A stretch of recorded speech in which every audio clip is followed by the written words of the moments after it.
Don't let what we think is better ruffle your feathers. Opinions are like assholes, and assholes are like podcasts. Everybody has one. From left to right, we got Real Stone TV in the building. We got the Brain Piezilla, Nino Green in the building. We got Black Jesus Arco in the building. God bless y'all. We got the main event, 4 letters, 1 word, Yago in the building. We got SRT Hefe in the building. And last but certainly not least, we got City of Gems Video Productions on Chuck in the back with the facts. Come on, man. And today, like man, you hear me? What's the nigga? And today we got a special guest. 3 times. This is my dog. We've been cool for a long time. We damn near family for real, man. We go back to Meadowdale High School. You hear me? He's an artist, a poet, one of the hardest. You better know it. It's my dog, Young Reese dude in the building. You still go by Young Reese dude? Yes, sir. Yes, okay, sir. yeah, man. You know what I'm saying? Moment of silence for our brother O Block Scrooge.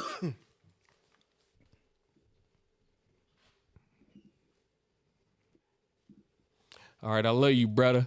And one time for the one time, please make some noise for your motherfucking boys.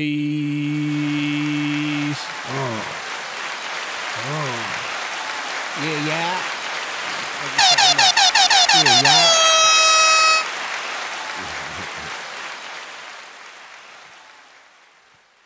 I just want to say something real quick. That might have been one of the coldest intros I've ever experienced. Oh, man, come on, man. Listen, brother, y'all deserve it. Y'all thanks, deserve bro. Whatever great things come to y'all, every single one of y'all. Every single one of y'all deserve it. That was different, man. All right, one time for us, goddammit. One time for us. Appreciate that. No doubt. When you say I'm coming to America, give yourselves a round of applause. Thanks, man. Listen, I ain't gonna lie to you, bro. Only if you go back to our YouTube channel from the beginning and just like, if you just watch the beginning of each pod, you'll see the intro evolve through time. It didn't always start off like that. That motherfucker took some time to master that, but you know, we got there, so. Good to have you here, bro. Good to be seen, Brody. Good to be seen. I'm trying to pass it over there. Keep passing. Okay. For the people that may not be hip to you, bro, tell us a little bit about yourself. I am Young Reese Dude, Mr. Everywhere You Never There. Lyricist.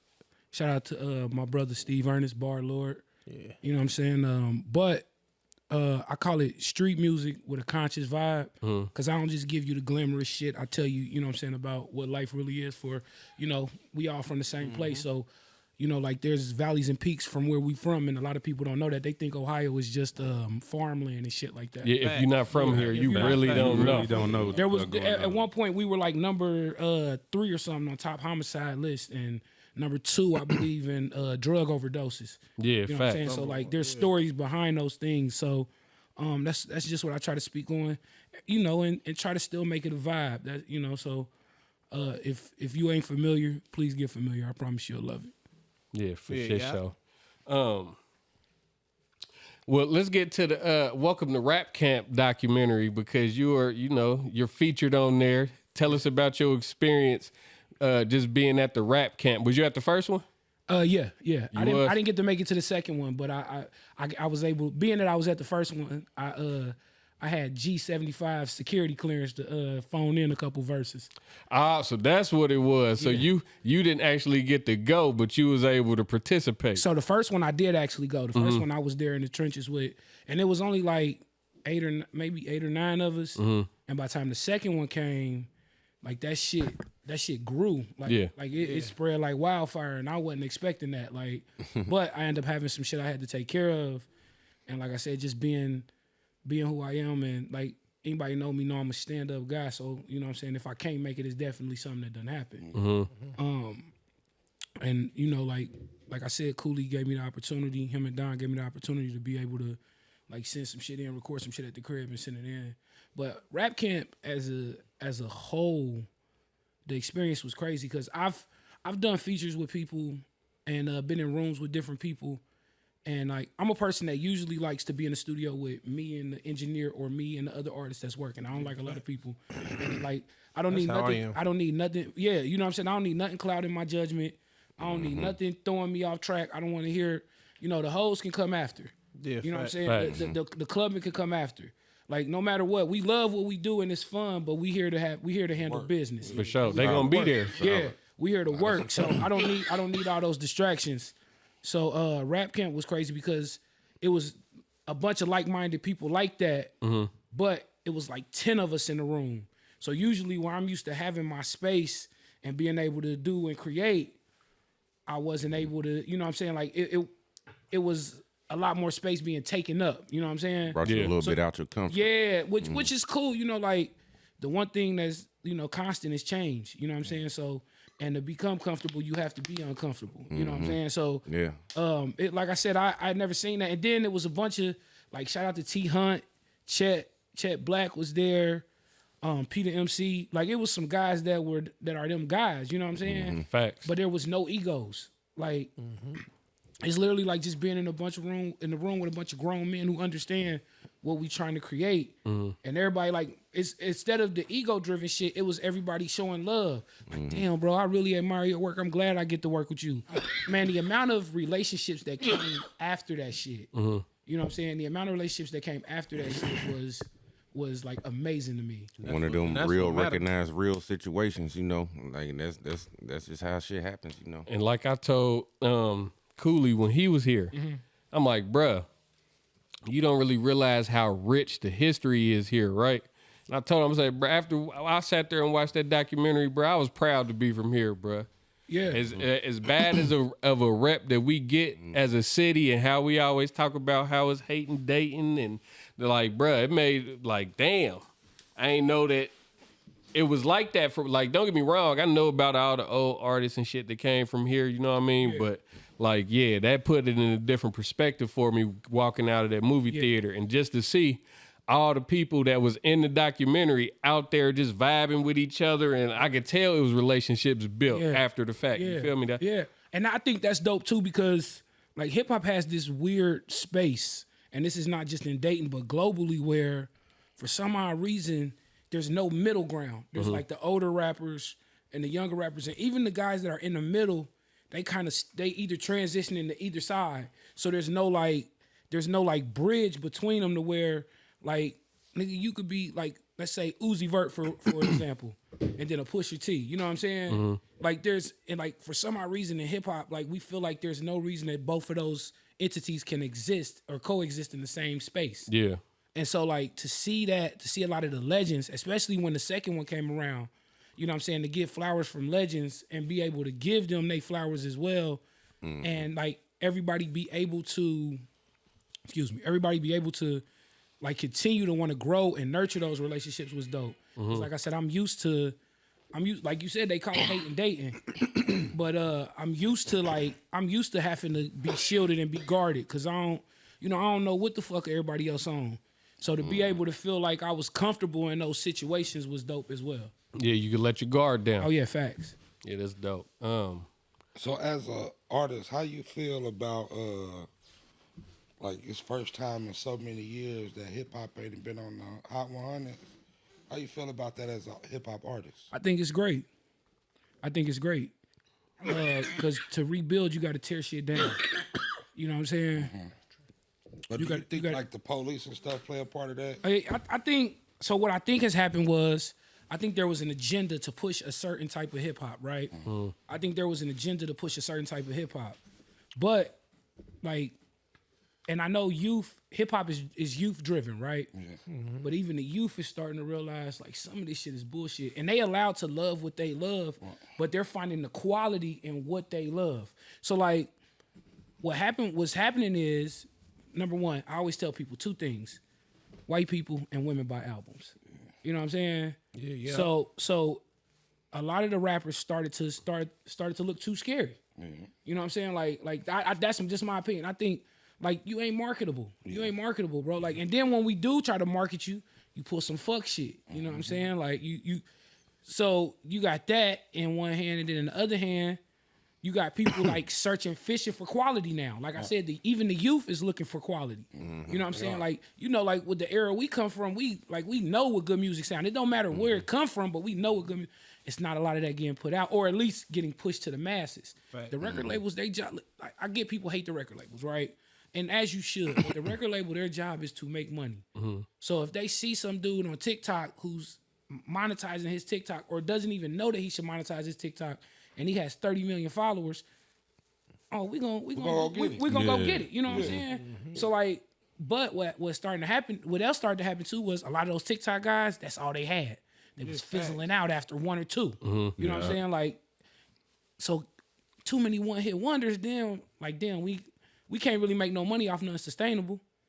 You can sell a blunt out of a bag of trash, but everybody That customer ain't coming back. everybody ain't gonna keep coming back. You know what I'm saying? No, nowadays At all. it's a one and done. One and done. That's all it takes, bro. You could even come back with some better bud. But now you untrustworthy. That first impression is the everlasting. Now you untrustworthy. The first impression is the Only- everlasting impression. Only if you used to having fire. If I've always bought fire from you, and one time I bought some trash, I might I give can you dig another that. chance. Yeah. Just because can I dig know, that. But I know you be having that good shit. But that's because y'all built a rapport. Yeah, Yeah. we talking about Before. first off. Yeah. That That that nigga first one. you catch My dude outside on of the wall and out, he like, AM. shaky. That's how they shaky. Stinky wings, stink. You know what I'm saying? Like, and that's what happens. A lot of them ain't staying in their lane. A lot of these guys are not perfecting whatever style that they want. They mimicking it. Yep, So that's then, what it be. Yep. Instead of perfecting, like, so let's say you want to sound like NBA YoungBoy. That's cool. Like, my favorite rapper is Jay-Z. I want it to sound like Jay-Z. But as I continue to grow as an artist, I started to sound more like Reese. Yeah. And you take that. It's kind of like how when we was in school, and your teacher used to have you write an outline before you wrote the story. Okay. And so like YoungBoy is their outline. Yes. But now you got to fill in the rest of the story. A lot of them ain't doing that. A lot of Yeah, A lot of them can't do that. They can't do it. Because they don't. When that pressure starts to mount, a lot of them don't really know who they are. That motherfucker hurt. Sorry. You good. He over there in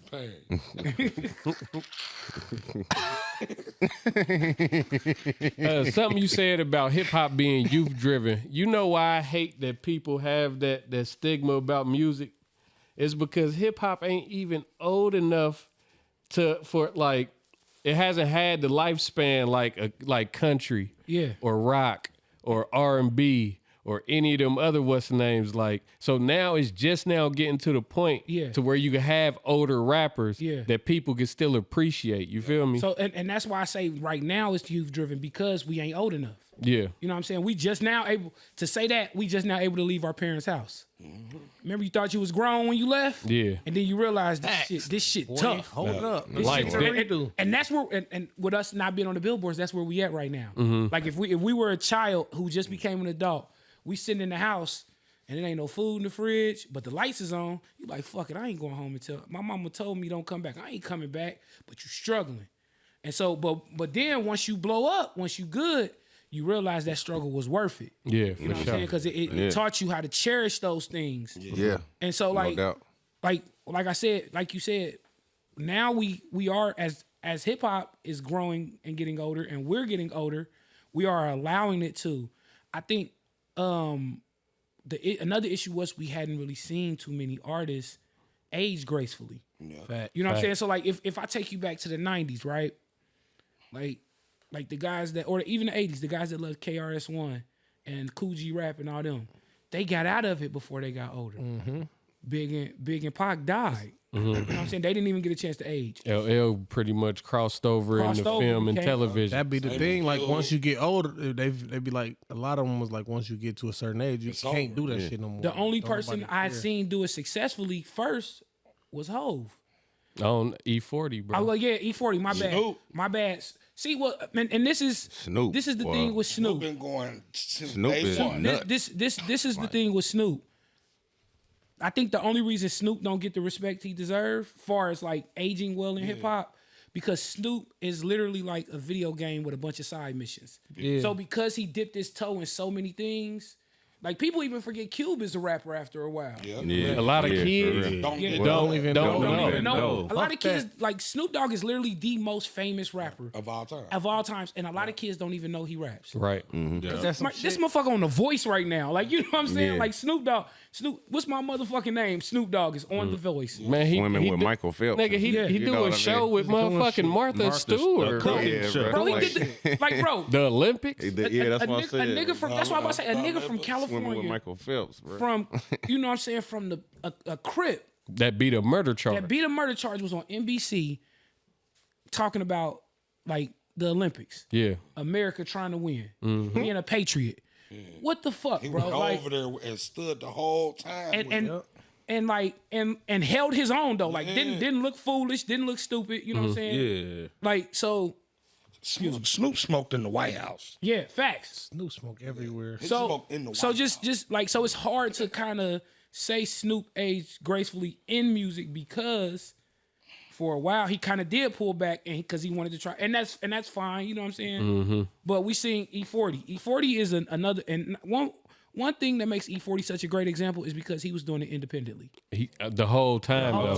the whole time. So he didn't have major label backing for a lot of his music. Yeah. So to be able to sustain a career in music, like I think I've seen E40 on TV maybe twice. That's funny that we brought E40 up because Cooley had a Sick With It Records hoodie on when he was loved here. E40. Yeah. Cooley love E40. I do, man. Listen, I've heard I probably like E40 is probably the first rapper I knew all the words to his songs. Him, then Warren G. Because those were that shit was getting played on the radio. That ain't easy to pick up either, Yeah. boy. You Yeah, that memorize an E40 verse, boy. Shit. That motherfucker said he more hipper than a hippopotamus. You know what I'm saying? Get off your ass. Like, you feel me? Like, hey, I'm begging him in a major way as soon as I leave. yeah, you feel me, bro? So like, I'm playing that as soon as I leave. I remember E40 in 3 Strikes, and I remember E40 and he was on an episode of the Jamie Foxx show where he like helped Jamie Foxx find his tux before he got married to Fence. Yeah. Them the only two times I remember seeing E40 on like a TV show or movie. Other than that, E40 he has his business ventures, but he stayed as a rapper. So then, you know, like independently to do that is incredible. And for people who be like, don't nobody play that E40, shit, he got a whole coast behind him. Boy, and I ain't gonna lie. E40 will pull a hit out his back In pocket. a heartbeat, though. Have y'all seen the E40 Too Short verses? Did y'all watch that? It was a yeah. vibe. Man, when I say vibe, It was a vibe, Them bro. niggas drunk. Hey, E40 was out there slur cannon. cha-cha and that shit. My nigga, hey. That's facts, yeah. I ain't gonna lie, them niggas was on there having the ball. They need to real. do it again, do it on a live stage. And stuff. That was hard, though. Oh man, a lot of them deserve like a live setting. Yeah, for sure. This is my thing with the live setting, though. It has to be in the right arena. Exactly, and the Cash Money No Limit shit showed us that's that. a perfect example. If you take what Dipset and what's name looked like in Madison Square Garden, Yes. versus what No Limit and Cash Money looked like in fucking Las Vegas with a bunch of But not only that, it was at the Complex Con, so a lot of them people wasn't even there for that. You yeah. feel me? Like you dropped that, like even Master P and Baby both said, if we drop that in the hood in New Orleans, we gonna have a good time. People not gonna hurt themselves. That shit gonna look like the Breezy Bowl. Exactly. But when you really think about it though, like, do y'all really believe that? Like, they wouldn't Yeah. just go, man, listen. Because the Calio can Magnolia. What are the it was chances over. that a riot ain't gonna pop off in this motherfucker? You feel I'm me? gonna Like, tell you. I'm it- gonna tell you why I don't think it would have. Just because of Katrina. Once Katrina came through and swept the city up, a lot of them they had nothing to do but forced to come together. Be I forced can to come dig together. that. I You know can what I'm dig saying? that. Point taken. And then like at that point now, then a lot of that shit, a lot of that beef from them guys, everybody done got older. You know what I'm saying? So either you trying to grow and continue to grow, or you dead or in jail. No You know what I'm doubt. saying? So like that's what like I think that's where people like get the misconception about it being in New Orleans is that like they thought like a bunch of young bro, like it would have been, now don't get me wrong, there would have been some young guys there, but it would have been a lot of guys that that was through that went through that with them. You know what I'm saying? And just be happy to celebrate. And New Orleans itself got a hell of a history in music, though. Yeah, you know what I mean? facts, Like just 100%. Yeah. All right, so listen, we about to get to some young Reese dude, man. Yeah. We got to get to one, but before we do that, I'm gonna give my brother Arco the floor so he can give everybody his announcement, man, so we can take this shot. Oh, damn, already took my shot. go ahead and pour up another. Oh, yeah, all right. So I know we're supposed to wait. For Listen, that let you Go ahead, man. that let you know I don't drink this tequila shit, bro. Cause I I don't either for real. So this motherfucker sitting here. yeah, this motherfucker sitting right there waiting for us. Here, lizard, I'm like lizard, kind of lizard. anxious. Yeah, man. It got to be a big one though. It's, man, good Nah, news. it's probably the most important announcement thus far. Oh, that's dope. Man. What? Congratulations before we even say it. That sound crazy. Yeah. Nigga, I got my shot. All right, so before I drop the bomb, man, I just want to say, man, God has really been looking out for me, man. Like I've been like this year for me, like just been the hardest year in my whole adult life. You know what I mean? So at this point, not taking nothing for granted, watching my every step. Like when I say everything count, man, everything count, bro. And I've just been weighing all my options, looking at my circumstances and my situation and everything. And I've been praying and I've been grinding. I've been praying and I've been grinding. And that's it, man. I've been blessed with an opportunity to become a supervisor at my job. Man, it's been almost 10 years, bro. I've been down and I've been grinding. And I definitely accept it, So Hell yeah. on the side of that, it's a catch to it. Tomorrow, I will be moving to Indiana, and I will be living in Bloomington, Indiana. Damn. This is my last pod, y'all.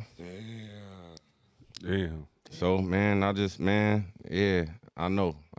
Like, and I've been thinking about how I was just gonna really explain all this. You know what I mean? Like, What the and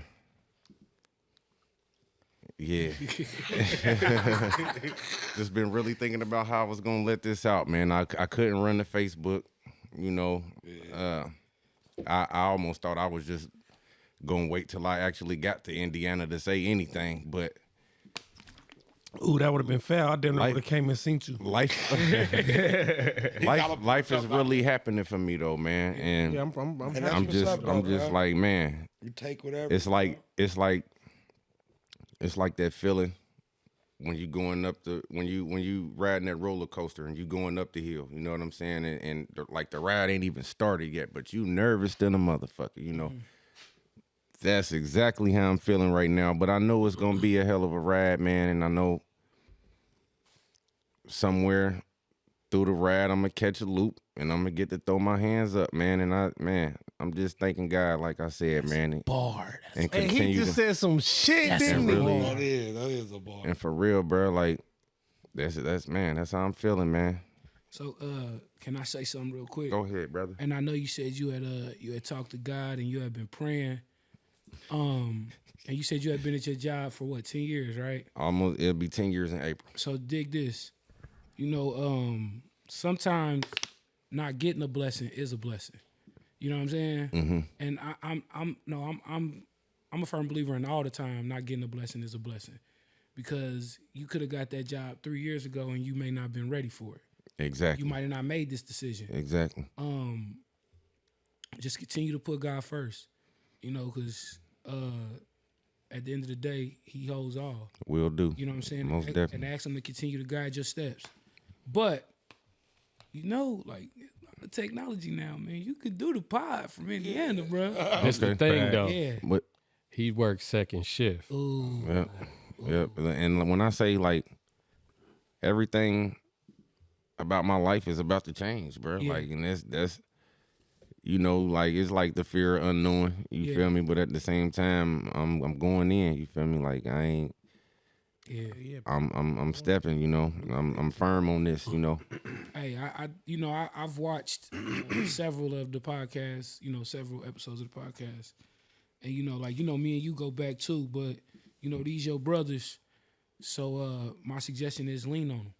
You know what I'm saying? Even though y'all in the same proximity, you know what I'm saying, y'all close, lean on them. So that way when you take that leap of faith, if you fall, they'll catch you. No doubt. You know what I'm saying? So congratulations, brother. Yeah. Hold on, before we take this, before we get to it, I promise we gonna get to it. So this is a bittersweet moment for me personally, and I'm gonna tell you why. Yeah. So this is my little brother, and our whole life, this has been my right hand man. Yeah. When we played the drums, this was my co-captain. When I decided to do music, he didn't rap, but he was there every show. He was a part of my team in one way or another. Yeah. I started this pod. He was the first person I called. Before we had Chuck as our editor, this was our editor. You feel me? We used to sit upstairs in my room and edit these pods. Like, well, he used to edit, and I just used to roll up weed and keep him company. You feel me? But I feel like my role was just as important. You feel me? Yeah, But for sure. so for him to leave is a bittersweet, just because I'm used to looking to the right my whole life, and he be there. You see what I'm saying? So for that, you know what I'm saying? That's where the bitter is. Right. But the sweet moment is to see my brother step in his purpose, him work hard and finally get what he deserved, because I know what it's like to bust my ass for some people and for them to promise you some shit and nothing comes at the end of the tunnel. Right. You feel me? Like, and just being brave enough to roll the dice, because just getting up and motherfucking, like, he leaves tomorrow. Yeah. They told him this a couple days ago. Yeah. You feel me? We had a couple days to get ready. Mentally, That's a lot. just alone, getting ready That's mentally. awful. You That's feel what I'm saying? That's a lot. So, and he's not really one of those people that does this as far as like take a leap of faith like that. He's used to being in his comfort zone. You feel me? So for that alone, I'm extremely proud of you, bruh. And I love you, big dog. And you got great shit coming to you, bruh. And I just want to let you know this is as proud of a brother that you've ever made me in life. You hear me? Hey, I love you, bruh. Can I say something? Can I say something else too?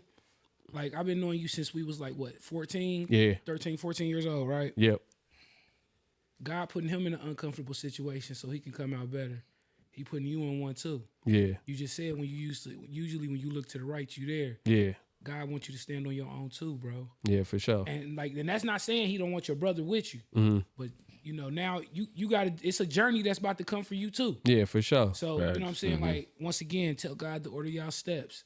Amen. You know what I'm saying? Like, talk to him and tell him to order y'all steps. Even if you're not a believer, there's somebody in the universe pulling some type of strings. You know what I'm saying? But just order your steps. And man, y'all later will be y'all greater. Yeah, for sure. Amen. For sure. So Prayed up. on that No note, doubt. man, we gonna No give one to my brother. I love you, bruh. I'm proud of you, Love all brother. y'all, man. I appreciate every last one of y'all, man. Yeah, for sure. Hey man, definitely gonna miss you, G. Hey, Yeah, these niggas even got you on know. the matching Mario and Luigi. Come on, gang. Come on,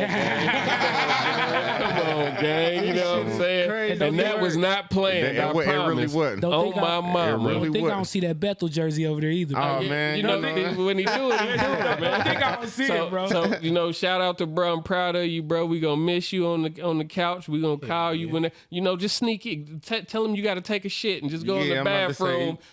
You know hit what my time? line, man. You know what? Nah, you call us when You you said get you a call- chance. You know what time we pod? Goddamn it, same Hey. bat time, same Y'all bat could channel. y'all You could hear turn me? that into a segment. Yeah, for sure. The Arco sneak calls. in. Yeah, Yeah. Arco Breaking calls. news. Look, Breaking news with Arco. Breaking news with Arco. And he don't gotta do it. Yeah. I'm in here, fuck people. And get the fuck that's all you gotta say. Yeah, He the nigga gonna get on there like, hello. He be like, God bless y'all. That nigga be God the bless different y'all. God bless y'all. Every day. Click. Like, Work to change your mood He gonna be in a different So, mood yeah, every one time day he you call gonna in. be Love you, bro. Love you too, bro. Yeah, that's him right there. I was just about to do that on the Martin side. So we about to play Young Reese dude. So deaf, man. Let's go. Yeah, sure. I say, first the hate come, then it's love, then the hate come again. Scale back from bubbling fins, I know how it ends. No horse riding to the sunset, better check it again. Just flashing lights as they circle your bins. Oh, what a cycle, all this pedaling, can't crash out. I feel entitled, a good book and got me covered, they pray. There's no revival, I run. Thought I caved behind rock, seen my survival. Thought I was overlying in weight, knowing I'm prideful, my venomous thoughts as I'm watching them slither. Cold as a bitch, shoulder belly breathe with the shivers. It's hot like in the summer wearing slacks with the members. Jacket up if I pack it, I'll be gone to November. I'm wired different, homie. And get electric, say they shocked how they zip this homie, raising eyebrows. Seeing how they uplifting jabronis. I don't think they catch this guy even if they clone him. Fuck you niggas talking about it, young. Word, it's life, just keep the mojo. Hopping out the photos, used to with the cocoa. Don't cry in my wake, little baby, death could be so-so. Just right before the wake, big bro, death could be so-so. Man, just keep the mojo. Hopping out the photos, used to with the cocoa. Don't cry in my wake, little baby, death could be so-so. Just right before the wake, big bro, death could be so-so. My shoulders tense, just met with Italianos. Had to show respect, can't tell which one is Benny Blanco. Side eyes, get your brain matter spilt on the console. Think it's a game until them steppers break your metatarsal. Want a piece of the pie like it's Sicilian. Till you get tech, complain you got wax, plug was Brazilian. Could pause the facts and telling the truth, make you a villain, but I'm good. Plus, what I'm on with, got an appendage. I pray for change and we pray on change. This shit insane. Not afforded a spot, how could we beat the game? Say tuition too much, learn not to complain. Taught you better keep it moving, if young you never slain. I know the feel different, not enough but mama's hug could help kill tension. Your brother greedy wants you hit cause you the meal ticket. And racist cops want you locked, this ain't a safe business. This ain't a safe business. Word, it's life, just keep the mojo. Hopping out the photos, used to with the cocoa. Don't cry in my wake, little baby, death could be so-so. Just right before the wake, big bro, death could be so-so. Man, just keep the mojo. Hopping out the photos, used to with the cocoa. Don't cry in my wake, little baby, death could be so-so. Just right before the wake, big bro, death could be so-so.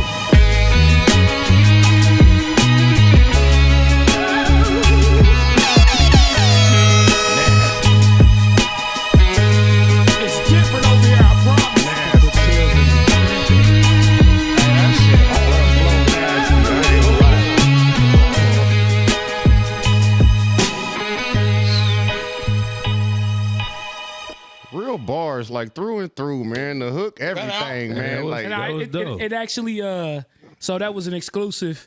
We dropping the album on Bandcamp Friday. Yeah, we know. Yeah, on the 21st, and then we on streaming 2 weeks after that. So like the first weekend of December, I believe, if I'm not mistaken. dude, You working. dude What's the really name brought of the that? pain I'm on looking that. out. Dog. Like, So That's deaf. called So Deaf. That was some was hard. gangster 50 Cent shit. man, real pain was on some that real one, boy. gangsters. He brought the pain on that. He did. Like for real. Yeah. I Nah, he appreciate brought it. this gangster. Nigga, I got Like goosebumps for real. I'm talking just about saying. some real method man I got shit. real Like, I got real he came and chills brought over the here. pain. Hey, this nigga sound like he got crack in his sock, don't he? Right now. Blade under his tongue. Deuce in the boot. Hey, lucky I ain't wear the butters today, man. That shit got real iffy. Yeah, I ain't gonna lie, you went crazy on there, bro. Yeah, for sure.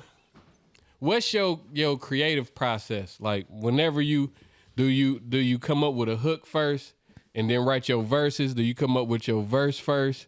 Do you punch in? Is it all pen action? So I don't punch in. I have this, and even though you can still learn the words and still learn how to.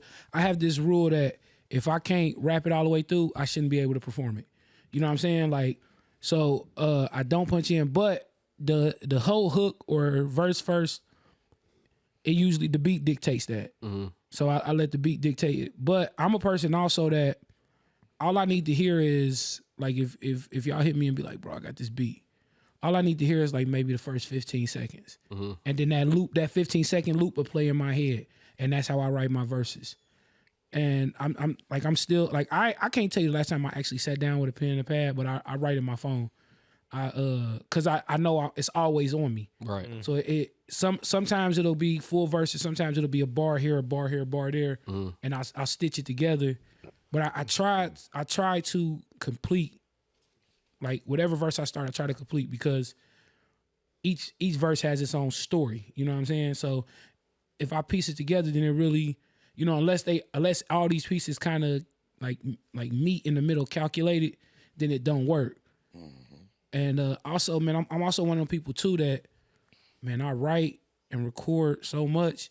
Like I compare myself to a manufacturing company because as fast as I'm knocking them out, they gone.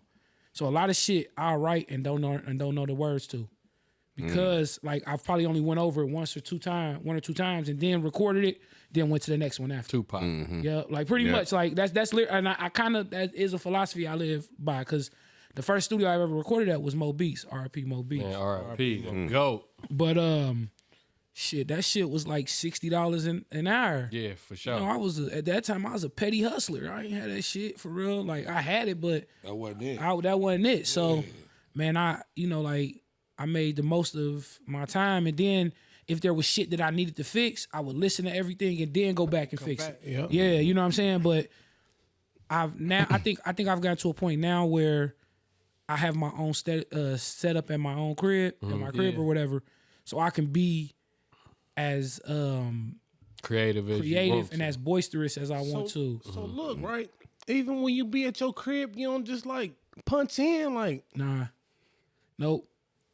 Listen, I've gotten to the end of verses and said one word wrong. Like if the word is books, I feel that, and I say book. Yeah, I feel that. No, we gotta do it all over. I'm doing all that Facts. shit I over. feel that, but That's I'm thinking the like old school So look, process. I'm just saying like instead of like, cause this I'm gonna tell you how bruh put it to me. See, Money put it to me. He said like when you punch in, it's you just writing It's without your phone. Like you writing it down on the. You feel me? It's like instead of writing it, you writing it down. And so there are some people who are amazing at that, right? That's what I like. Yeah. I ain't gonna say I do that every time, but when I am like instead of sometimes I don't got time to sit down and write to a beat, so I put a beat on. Yeah. And just fucking, I'm about to record whatever I come up with. So and once I get to the end, once I like it, then I'm gonna come through and re-record the whole verse all in one take to put it all on the same wavelength and make it sound good. Yeah. So like, but it's like it's writing it though to me. That's what Yeah, I'm just no, saying. So you ain't never. Okay, so that's your process. yeah, it is a form of. That is a form of writing, right? But for me, it's something about seeing everything, and when I write it in a certain cadence. You know what I'm saying? So like, cause I switch my flow a lot in verses. So punching in kind of would throw my rhythm off a little bit. You know what I'm saying? Like, but if you can get it to work, do it. You know what I'm saying? But cause to me, like I said, if you punching in, cause you gotta like anybody I've ever seen punch in, they listen to that last bar several times. It's no different than you writing and you going. Facts. But like I said, the way I write certain lines in a rhythm, and if I can't do it all at once, sometimes when it's time to catch that next line punching in, I forget what the fucking rhythm is of that or the way I wanted to say it. Yeah, man. So I have to do it that way. See, I damn near look at it like being an architect. Yeah. Like, so I might come up with like my first 4 to 6 bars in my head. And then I'll pull my phone out and I write. Right. And that way I can pick a piece, pick apart, fix, and you know what I'm saying? I've never been like super good at just like punching in. Yeah. Like off the top of just right there in the moment. Like, you see what I'm saying? Yeah. Like, I need time with mine. And that's another thing too. I'm super calculated. So every bar, every line means something. And that's not saying it don't when you punch in, but like because of how calculated I am, I will write a line and if I don't like revisit it 3 days later, I hate the shit. So I have to get rid of that. You know what I'm saying? Like I have to. But that's so, that's how I be on the punch ends. Like, Yeah. while I be listening to it, like, hell nah, that gotta change. But see, you do something different though that a lot of guys don't do. You said something that I caught, and I was like, I ain't never heard too many people that punch in do that, and I think that's dope. For you to be able to listen to everything after you punch in, and then go back and be like, all right, we need to do it this way, this way, this way, this way. That's literally the same. Because like you said, I'll just be when I'm getting the words out. I'm putting the words together when I'm punching in. I'm getting it out. I know I'm gonna try to put the sauce on it in a minute, but I'm just getting the words out. Trying to where I'm going with it. My fault. It's like you said, I'm writing. Yeah. Ever since I heard dude tell me that, my nigga everybody. Yeah, shout out to C-Money. Ever since I heard bruh tell me that, that's the homie. That's kind of like how I've been looking at it, like writing without writing. And see, like with me, like I was telling y'all earlier, I write a lot when I'm out of the house. And I think it's because of how accessible the studio is being at my house. I have to write outside of the house. So when I'm at home, a lot of times, even though I have my own place to be creative, it kind of still feel like I'm closed in. Facts. So like I need my mind to roam a little bit, and then I come back and pull it all together. Cool. Yeah, facts. Don't get me wrong. I don't punch in every time. Like you said, man, your process is your process. If you're a nigga that shoot 1,000,000 jump shots from the elbow, and that's what worked for you, shoot your 1,000,000 jump shots. Don't don't let a motherfucker tell you, nah, you need to do a step back. Yeah, facts. Nah, motherfucker. I was saying, like, I would write in my phone as well. Like, well, like you said, when you out, I can't punch in from for sure. I can't punch in from work. You know what I'm saying? So if I'm at work, I think he do that based off who he rapping with. Cause when he with me, he don't do that punch in shit. He get that guy. He get that goddamn it going see, because look, I'm not talking about. I'm talking about when I on my song. Yeah. I ain't talking about. And what I'm saying is he can't do that when it's a feature with when it's a shark with anybody damn near. I'm hell nah. We rapping. Yeah, I ain't letting nobody get me. I'm pretty sure you the same way. You're not getting me. Yeah. I don't give a fuck if it's your feature or my feature. If we on the same song, you're not gonna let me get you. Nah, that's man, listen, my goal is to smoke whoever get on the record with me, and I love you as and I love you respectfully as even if I don't possible. know you. Yeah, like bro, when they called me and I talked, I literally like was telling bro like, come on, you know what type of time I'm on, and I would have been shocked if he'd have been like, yeah, you gonna do me, bro. Yeah, you got me fucked up. I would have been shocked. I probably would have hung up and called back like, bro, is you tripping? I really would like to see y'all too.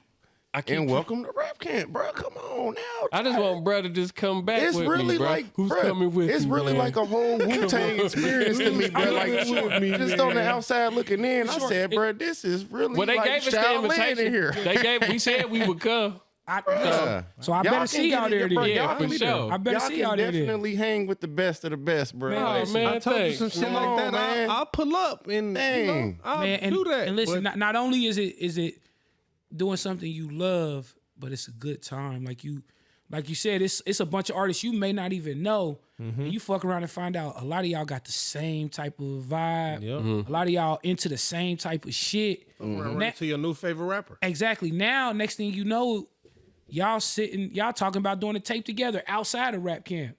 Or like, shit, let's start a business together. I've seen a couple people out of Rap Camp already starting business ventures together. That's hard. That's you know what I'm saying? So That's hard. like, Shout out to him. Yeah, like, and really. like perfect example, like Shetty. That's my dog. Machete, like, bro, like Machete is a legend. People don't even really know what the government hustlers is or none of that, bro. None of that shit, bro. And for Machete to say, man, Reese, you my favorite rapper. That's hard. Bro, that almost brought a tear to my eye, Machete, bro. one of the reasons I even was doing music. Bro, listen, Machete is, so I'm gonna give bro his flowers right now. Machete is probably one of the illest motherfuckers I've ever seen in action. Cause Machete, I don't think he writes. He don't. I don't think he writes. He don't. He damn near be freestyling. I don't, and not only for him to do that, the shit is on subject. The shit is effortless. Like, and if he fuck up, he coming right back with the same shit. And not only that, he jumping in 3 or 4 different flows. So he might start off the verse like Pac, but in the middle of the verse, around the 7th or 8th bar, now he sound like Bone Thugs and Harmony. Crazy. Then by the end of the verse, now he sound like Nipsey Hussle. The shit is like some of the most amazing shit I've ever seen. When it comes Like to a that symphony of bars, flow, Yeah, I've never seen. Dude is and then- unfuckwittable, That's bro. tight. And then what's crazy is after he does that, he'll slow it down, and the shit still sound ill, bro. Like I gotta hear this guy. Far as Shetty, like he one of them. far as like shit I've witnessed in the studio, that's probably one of the coldest things I've ever witnessed, and that was at Rap Camp. You know who got a different style, but is just as creative as Shetty? Who? Nature Boy, bro. Yes. Nature Boy does not get the Nature credit Boy, that he deserves. Oh bro. yeah, he another one. Dude He another one. He is of all time. he another one. Yeah, I've seen bro. Nature Boy.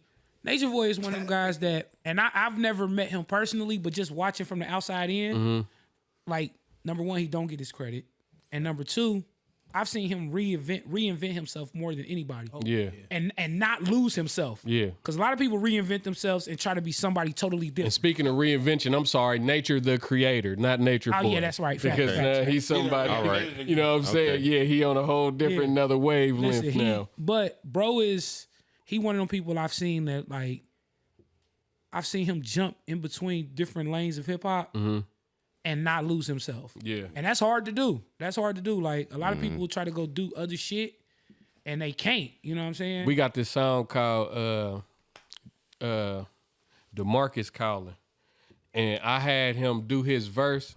He slid. And when he did his verse, bruh, like he freestyled the whole verse all the way through, but it didn't match the tone of the song. So I told him, I'm like, nah, bro, you think you get like this hard, but you think you can come back and give me like some more like damn near on like more some heartfelt shit? Bruh, the nigga deleted the verse, got back in there and freestyled a whole nother verse.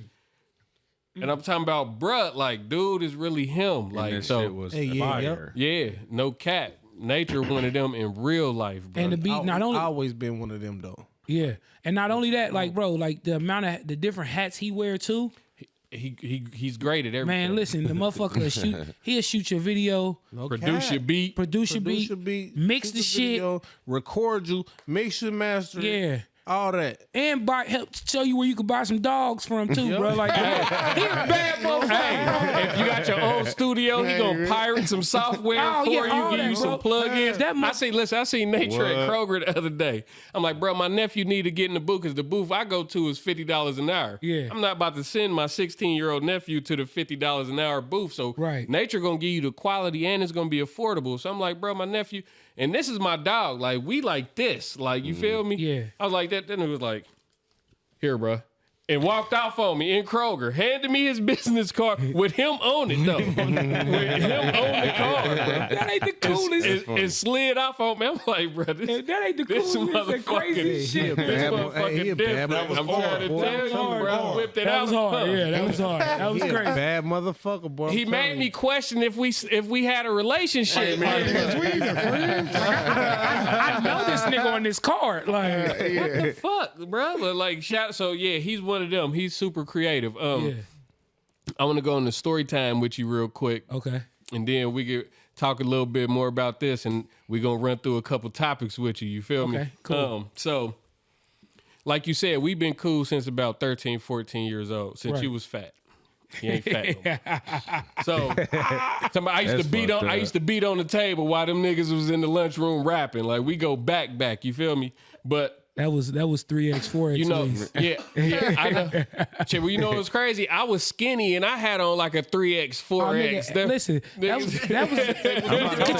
could you imagine being the fat nigga and being mad because that's what's cool now? So everybody buying all Right, this shit. right. What you mean I can't give me no 4X white tee because these niggas is them franchise boys? You said you really needed it, and niggas that didn't need it was Right. wearing your shirt. Oh my God. But you know, I got close ties with your family. Like, Yeah. when we played for Rolling Thunder, your sister Nene, shout out to Nene and Yeah. Monique and CC and Yeah. Shatera and KK What? and Yeah. shout out to Uncle Rue. You know what I'm Yeah, saying? yeah, Like, yeah. Them your folks? Yeah, Yeah, dude. yeah. Nene is his sister. Yeah. So I'm just listen, now meeting this man a few years ago. What's going on here? he used to show up to the practices every once in a while. Yeah. You probably Wow. don't recognize him because he was fat. Yeah. But anyway, It's true. It's true. so look, we was at And no facial hair too. I ain't had no facial hair then. so we had I think we went to the Circle City or something. We went somewhere out of town. Now you gonna remember the story as I tell it, but he ain't gonna notice. So we was out at like the Circle City Classic or something. We had like a parade and a competition to be a part of.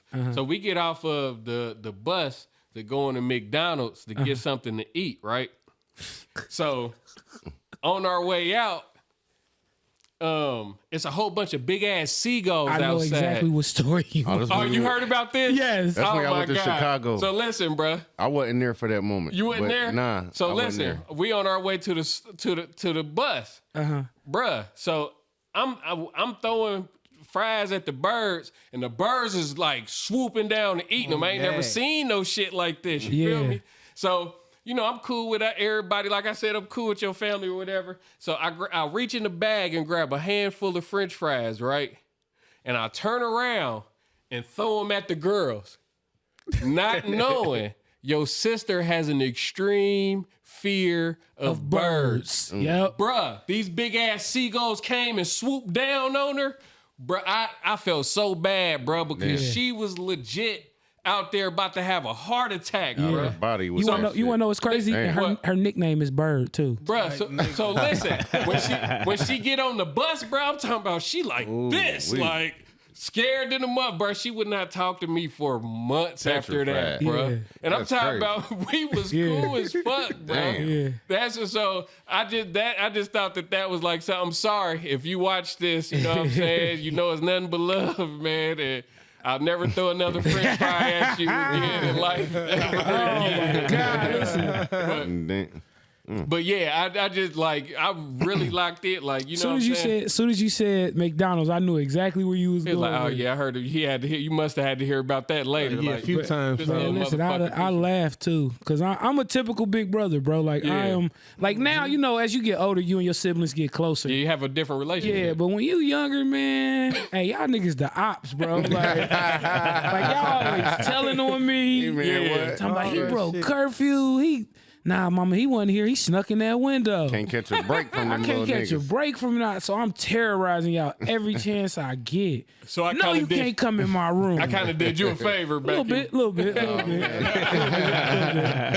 helped out. Yeah, I ain't gonna lie, boy. Shout out to you. I was public enemy number one around that motherfucker Damn. for a minute. You hear me? And you gotta think, man, I got a shit ton of female cousins. All of them was on Rolling Thunder. Yeah, I love him. So, like, he had 1/3 of the team mad at him, Yeah, bro. facts. Like, Hey, but to stand up, be like, yeah, my bad, I fucked up, y'all. Yeah, I'm just not gonna talk to none of yeah, y'all. I'm in the doghouse Yeah. for a minute, man. You know what And I'm to saying? stand up and take it on the chin, pause, and Yeah, for sure. Yeah, Crazy. bro, that like- was like the one parade you competition didn't that go I to. didn't go You to. missed Like, out. of course, bro, you know how that goes. And it was lit. look, they was telling me, they was like, look, you get 3 days in Chicago or you get to spend a week in Atlanta. I said, listen here, I'll take the week. Welcome to Atlanta with Hey, a man. I'll take that one day. Thank you. Nigga just knew he was gonna see I ain't Lou. gonna hold you. I'm Look, like, Nana was like, look, I'll give you 300 to come to Chicago. We do the thing. I said, ooh. He was really Boy, sorry, you Nana. know what $300 looked like to a teenager in 05, I was about to say, back 06? then, Man, what? back then, I would. That was a meat roll. Hey, boy. I man. was about to say, I'd have took that. I'd have took You that and thought went and you got had- I ain't gonna lie. could have been a Chirac. Yeah, He said I went to Facts. Chirac. I'd have took that little third. I ain't gonna hold you. I'd have went and got on with Hey, that shit. man, he said I we was- gonna- as soon as we what? touch back down, hey, bro, I'm Hey, right away. would have been broke by the time I came back from Chicago. Yeah, that money would have been stashed. I Man. wouldn't even use that. Yeah. You would have been jugging with that shit. 100%. Yeah, 100%. but Rue, he was one of your uncle, bruh. He was one of them people. He was a super big influence. Yeah. Him and our other drum instructors. I say it all the time. Yeah. If it wasn't for them, on some real shit, like a nigga probably would have been in somebody's prison. Yeah, Like, because they gave me something to do outside of hanging around him every day. right. That's fucked up. What? That was my everything. Everything we weren't supposed to do, buddy, nigga. Nigga, I'm talking about. The bad friend. Nigga, we was on hoes. We was on selling bud. I we want to was do hood rat things with my hood rat rap friends. friends. Yeah, Lil Milton. Them motherfuckers was Lil Milton. Smoking cigarettes. So smoking cigarettes and doing bad stuff with my friends. Yeah, I'm talking about me and this nigga would steal the Damn. car and be out. Damn. Man, shout out to my dog. Hey, man. allegedly. Allegedly. Like, we grown now. I'm the Allegedly. daddy. I ain't getting no whoopings though, Allegedly. bro. Good times, man. Hey, I've been a daddy. Facts. You hear me? So who is your favorite person to work with? Ooh. In the city. Yeah, I got to put you in the city. In the hot Does it have to be like a rapper or Nah, hell no. Nah. I actually got two. I got a rapper and a producer. Okay. The producer is Don Johnson, the one who made that beat and the one who been producing a lot of my shit lately. And the rapper is Peter Prophet. Okay. That's my dog. Yeah. He been on here. Yeah. He's sat on the comfy couch before. Listen, P is like, remember how we was talking about some of the most creative motherfuckers we've ever met? P is, and this is not glazing or this is not saying this because this is my brother. This is just from an artist standpoint. P is on some like Kanye, Andre 3000 type. Bro, his music videos be on a different level. Bro. When I tell you, bro, like I've sat in this man's like studio and heard some shit that I'd be like, because I always get people thinking I'm from the East Coast. You know what I'm saying? A lot of people think I'm from the East Coast. Excuse me. I'd be like, there's nobody from here that's doing what you do. Like the creativeness, the way he uses his voice, his sounds, just, and it's all still soulful shit. Like you could tell, like 3K and Kanye and, you know, them type of guys, the Pharrells and shit. The motherfucker's one of the most lyrical rappers I've ever heard. But the way he puts that shit together, like, and I love Slim from GTC. I love GTC. But that P that is in GTC is not the same. To me, he used to give T.I. like yeah. You know what I'm saying? Like he used to kind of like you mimic, not necessarily mimic, but you could tell like what he was drawing from. Yeah, like you could tell, like even in them verses, you could tell like bro could rap. He holding himself back. And bro, once he got out of that, bro, I'm telling you, that motherfucker's a monster. Bro, I would still love to see what GTC would look like now. Oh, now with P's creativeness and Slim being who he is. Oh, bro, I honestly think they could take over. Yeah. I honestly think, but I think they both, because, you know, they best friends, man. I think they both in, like, different places personally, so I don't think it would ever happen. But there may be a Reese and a P project in the pipeline, man. Oh, yeah? I say right that. now. I say that. I you know. I mean, hypothetically speaking, if it was, and a song just happened to fall in my email before the end of pod, I wouldn't be mad at that, bro. Okay, so hypothetically, I wouldn't be mad at that, hypothetically, if there was, they may not be mixed yet. So I, you know, like just me being, we nasty niggas. We like raw, baby.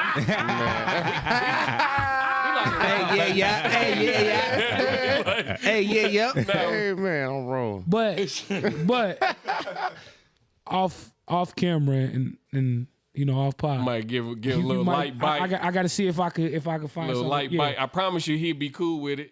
I promise. Yeah. Listen. Yeah, that's my dog. But yeah, we'll talk about it. But he's super. I'm talking about even with his album titles. Yeah.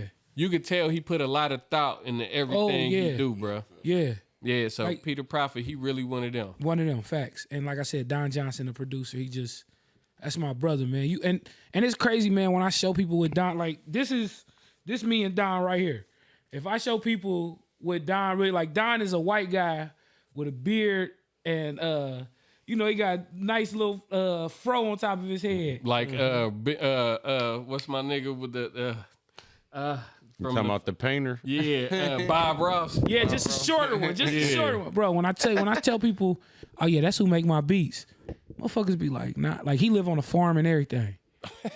But when I tell you this motherfucker is one of the most skillful producers, like I'm willing to put him up against like anybody. Yeah. Because that's how nice he literally is. But can he switch it up though? Like can he can get in them one? Yeah. What's up, Chuck? Don's the one from the documentary. Yes. It's Mike and Don. Yep. Don produced. Duh. Him and Cooley took the. Matter of fact, Don mixed both Rap Camp albums. Okay. Like he mixed both Rap Camp albums, and also him and Cooley took the production. Like they went 50-50 on the production. Yeah, and Don was running the sessions. Okay. Like he a bad motherfucker, bro.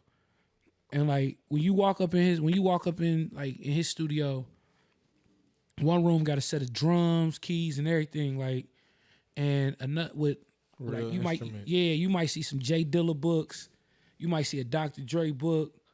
You know what I'm saying? You might see hip hop, comics. He's a student. Like he a student of the game. Yeah, like he ain't a visitor. He live here. Yeah. You know what I'm saying? So shout out to Don Johnson. Oh yeah, shout out to him. I know somebody that might be doing some music. You might have to introduce him to. Oh, you to your know boy. somebody? Yeah, somebody. Somebody. I know. Okay, somebody. all right. I know a guy that know a guy. It ain't no problem, Skip. I know a guy. Shit. So Do I know him? Yeah. Yeah, I think we know him. You might have brushed across them. We know him. I think we know him. and he got a brother that's coming with him too. Oh yeah. Oh. Yeah. Oh, word? Type shit. Facts. And he coming for sure. Let me Yeah. fucking find out. Yeah, he around. But let me ask, are you into sports or anything like that, bro? 100%. What sports are you into? All of them. All of them. All right, hold so on, wait. I need my- Let me say this. I can't stand baseball. Okay. But the sports that we love, Yeah. I'm in it. I'm with it. Okay, so this is when I let my sports guy my sports team hop in and take over and ask you some shit before we get into some topics. Y'all talk your sports Let's do it. shit. Let's do Who it. your favorite basketball team? Favorite basketball team, Miami Heat. Even though I can't stand Tyler Hero. I think he's one of the most inconsistent basketball players there is. I detest the way he plays basketball sometimes. All right, the Hey, number yeah, one yeah. question: who the greatest of all time? Michael Jordan. Hey man, now I can shake your hand. Yeah. Hey, those are facts. Listen, and that's not saying LeBron is a see, when you tell people that Mike is your GOAT, they think you saying LeBron is a terrible basketball player. Nah. LeBron is fucking phenomenal, right? Yeah. My only issue with LeBron is it ain't even the team switching or none of that. My thing is, yes, you have longevity, and you should be celebrated for that. You should. No doubt. But the things that Mike did with taking 2 years off, and I think a total of 13 years, and we'll even count those Wizards years, for somebody to have left and smoke cigars and drink beer all the time and still average 20 in his 40s. It's crazy. 20. It's crazy. But that's a whole nother argument. But LeBron, and this is my only knock on LeBron. The shit you were trying to pass Michael Jordan to do is taking you 21 years to do. He did it in 13 and left twice. You know what I'm saying? I mean, the only thing he ain't passed Mike on is championship. Yeah, but even the past, Everything else, he even did that shit 10 years ago. You come on, man. Like Just Facts. being honest. Even- LeBron even- was the GOAT year 15. in year 15, Yeah. Mike only played 13 years. But Mike, Mike, you know what I'm saying? You see what I mean? And he took some out. Yeah. But Speaking to the mic. But in year 15, LeBron had already passed Mike. The championship was the only thing that they was holding over LeBron's head they are now. What I'm saying, it took him 15 years to do what Mike did in 13. Understood. That's what I'm saying. Okay. I'm not saying now listen. To me, when I argue that, it's 1A, 1B. Right. That's if people tell me that LeBron is they GOAT, Yeah, I'm I not mad at respect it. I'm Yeah, not you mad right. at that. Are you including his time with the Wizards? Yeah. So you might as well. It's even less than that if you add in the Wizards time. Too. No, the Wizard time makes it 13. No, makes it. He played for 13, but all his accomplishments came pre-Wizard. Yeah. So it took LeBron 15 years To to Mike's do what- 11. Yeah, okay, and that even helps. That even helps my argument. But that's what my argument is. I don't give a fuck.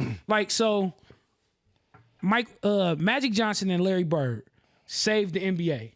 Both of them lost in the finals. Yeah. I have no problem with losing in the finals. Right. Now, the amount of times bro lost in the finals is crazy. But he got there. Yeah. But he got there. That 9 straight years. that's hard as shit, bro. Yeah. People No people don't doubt. understand how it's some dudes that never see a championship. And Some dudes that never see the final. never see the Charles finals. Barkley. Super Bowl. This guy's never seen it. So when we talk about that, when you have to give even if people say that conference was weak, you know what I'm saying? Even if people, it's still, that don't mean your body have to hold up, your team have to hold up, you and your coach got to get along. I don't have, the championship thing is different. Now, the fact that Mike smelled blood every time they was in the championship is different to me. I don't think, people say Kobe is crazy, and Kobe would be, if I got Mike and Brian 1A, 1B, Kobe is just 2. You know what I'm saying? Not 1C, because you're a copy. You're a copy. But that don't mean you weren't skillful. Yes. That does not mean you're not skillful. like RP Bean Bryant, bro. That does not mean he's not skillful. That does not mean he's not a great player, but you're a copy. Yeah. You know what I'm saying? Like if we talking about two guys who did it their way. Yeah. Also, I think what that separates them two, Mike had that defense. Like, the defense was immaculate. You know what I'm saying? Yeah, that to me, like the fact that because LeBron has so many career awards, there are a lot of, but there's still a lot of things that like Bron probably won't touch, especially now in his career. Like he won't.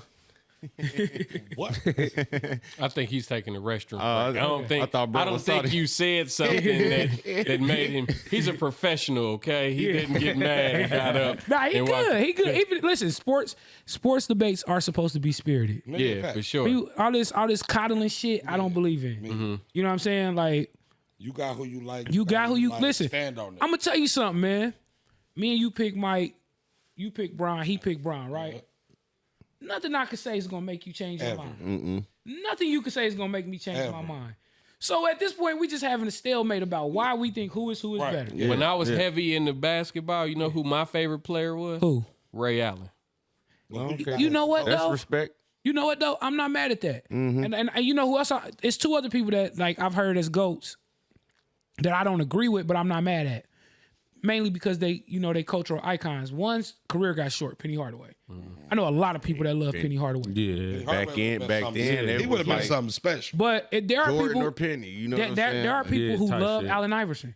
There are people who will die for Allen Iverson. Yes. You know what I'm saying? And like, listen, and that's why like Allen Iverson deserves, but like he deserves like a lot more credit than he does get. But like people don't understand like. Guys like Allen Iverson or even in football, Michael Vick, they carried a movement. Yeah. You know what I'm saying? There was a cultural movement that they carried. No doubt. So there was a lot more for them to bear than other people, you know what I'm saying, may have not bear. You know what I'm saying? What y'all say when I walked off? I'm about to say, you got up on this. I was like, you mad at this, man? Can I tell you? I just don't feel like arguing. I thought you was disappointed in this, I don't feel like man. arguing about who the fuck Mike played in the final. I didn't feel like bringing all that shit up or none of that. You know, I didn't want to talk about none of Can I that tell you shit. why? I'm gonna say something though, and as soon as you got up, the one thing I did say was that y'all like who y'all like, we like who we like. There's nothing we can say to each other that's gonna make us change our mind. Fact. Yeah, but go ahead. What you were saying, bro? The reason why I picked Brian as the greatest of all time, right? Okay. He took people like Matthew Dellavedova to the NBA Finals and won a championship. Zdrunas He Ilgauskas. took people. Zdrunas Ilgauskas was He an was all-star. Nasty for sure. That was his team. Just put some respect on his name. Not him, LeBron. Anderson Varejao. He brought Mo Williams back. Anderson He Varejao brought Mo to the Williams finals back to and got play him a against championship. Didn't J.R. Tony Smith Parker. sneak his ass around with that With nigga? the Lakers. Yeah, that was later. That was later. I'm Okay, talking so- about he brought Sneaky Anderson bastard. He got two Varejao to championships play in a against while. Tony Parker. He Didn't snuck like it in Damon there. Jones or somebody go to like 8 finals in a row Manu because of Ginobili. LeBron? Tim Duncan. Oh yeah, and listen, that Spurs team was unparalleled. Right? overly overpowered. So let me can I say this though? Yeah. I understand why what is people's gripes because of LeBron's teammates. Yeah. So one thing that gets held against Jordan that I hate is Scottie Pippen. And I'm gonna tell you why I hate it. Okay. Because he was drafted there. Okay. Mike didn't say go get Scottie. In fact, Mike didn't say go get Scottie. He was drafted there. He said go get somebody. But listen, they drafted him though. They didn't go get him in free agency. He drafted Horace Grant was drafted there. But I this is what I want y'all. I like, and this is not to change our mind, but I also just want to show y'all just a little bit of that argument. Other than them two guys, even when Rodman came, if you look at the rest of that Bulls roster, who the fuck is Randy Brown? Scott Burleson, Judd Bushler. The nigga's name is Judd. That's what I was thinking. Think about how many people walk in the motherfucker's house and see a ring and be like, "You play basketball, nigga?" Cliff Livingston. You know what I'm saying? But like we can go tit for tat with this shit all day. Yeah. But like what LeBron did with that team against the Warriors to be able to like, cause what they end up going 6 games with the Dellavedova team. If I'm not mistaken, they end up losing in 5 or what 6? who? The team that where Dellavedova damn near died chasing They Steph. won in 7. They came back from 3-1.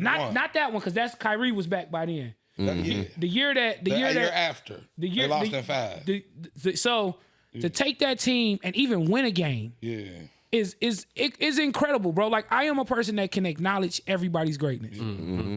Now, it's some niggas though that like I love J.R. Smith, bro. Me too. I love J.R. Smith. J.R. Smith a nice I think like guys, like, because of, so this is the one like thing that bothers me about LeBron, bro. Because of like motherfuckers playing with LeBron, they kind of get diminished. Like, we forget how good J.R. Smith was. Yes. We forget how good Iman Shumpert actually was. Yes. You know what I'm saying? Like, we forget that Kevin Love was a 20-20 guy. Yeah. Like, we forget Chris Bosh was an MVP. No, them niggas forget. Nah, I know. Kevin Love forgot who the fuck he was. Now, Are we that- forgetting how that's- good Scottie Pippen was? Are we forgetting how Them good niggas- Dennis Rodman was? No. Listen, no. What I'm saying is, How Them good niggas Phil forgot. Jackson how was? them I'm saying- niggas go play but with they LeBron. get One mic, y'all. One mic. they get the love though. Dennis Rodman, Scottie Pippen. I don't know. Scottie on some other shit right now, but that all got something to do with his I wife. was about to say, that got Laura got him She on fucked some up. bullshit she right on some now. bullshit too. Freaky dancer, dancing for money. Yeah, But I think people, I think sports fans don't forget. You know what I'm saying? But I believe like how the media is driven.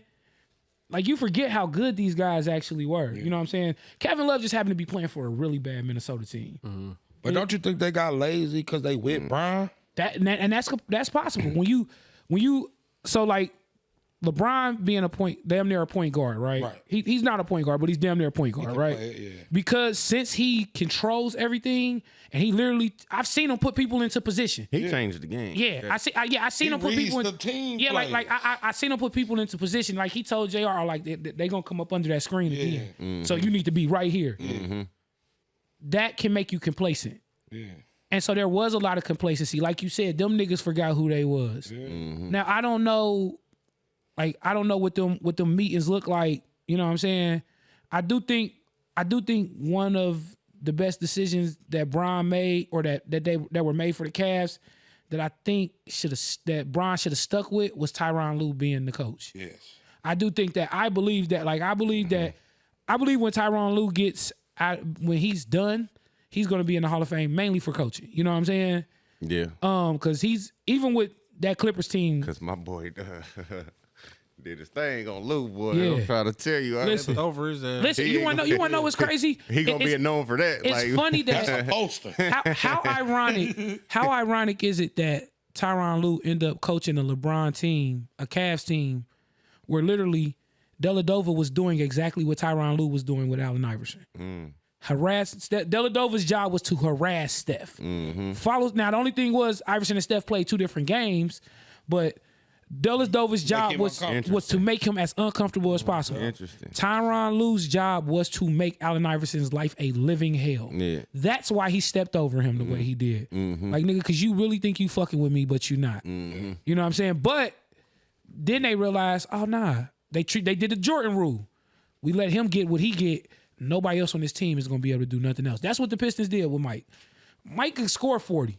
We're going to make it hard on him, but we're going to make these other motherfuckers on this team try to do something. right. You know what I'm saying? And that's what they did to Philadelphia. Mutombo was at the end of his career. Yeah. Eric Snow, Aaron McKee. You know what I'm saying? Like, Yeah.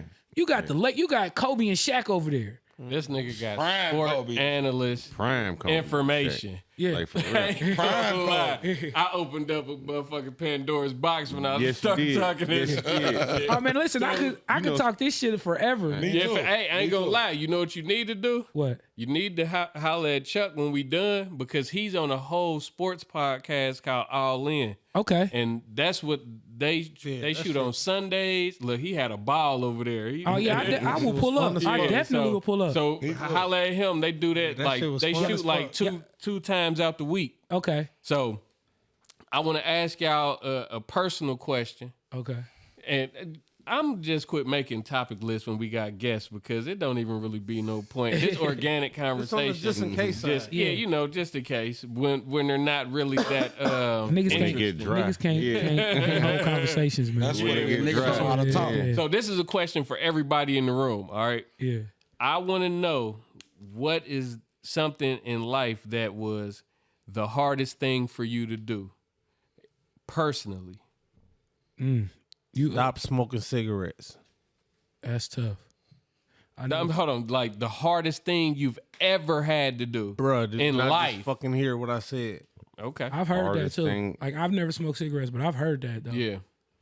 Yeah, me neither. But Yeah. Leaving my ex. I ain't gonna lie to you, my nigga. Like, Something make you do wrong. I'm talking fucking up, you talk about fucking up a nigga nerve, nigga. Shit, that was the man. I'm talking 17 years, nigga. It's hard to strip from 17 years, nigga. Everything reminds you of her too. Like this ain't just no fuck buddy. You feel me? Like that, bro. That's hard to strip from. You feel me? So I got two things. Yeah. I got two things, and they neck to neck. Uh-huh. Number one, forgiving the person who shot me. Ooh. Number two, I ain't gonna hold on. Wait. Hold on. that's deep. You got. Yeah, I mean, hey, man, you gotta, get a you shot gotta on let that one. let it You gotta let marinate. that Wow. breathe, bro. That's marinate powerful for right it. there to Wow. be able Let to. me get a shot on that one. That's deep. Yeah. yeah, because right after I got shot, my son was born, so it was like that's why I always say my son kind of saved my life because I was on that.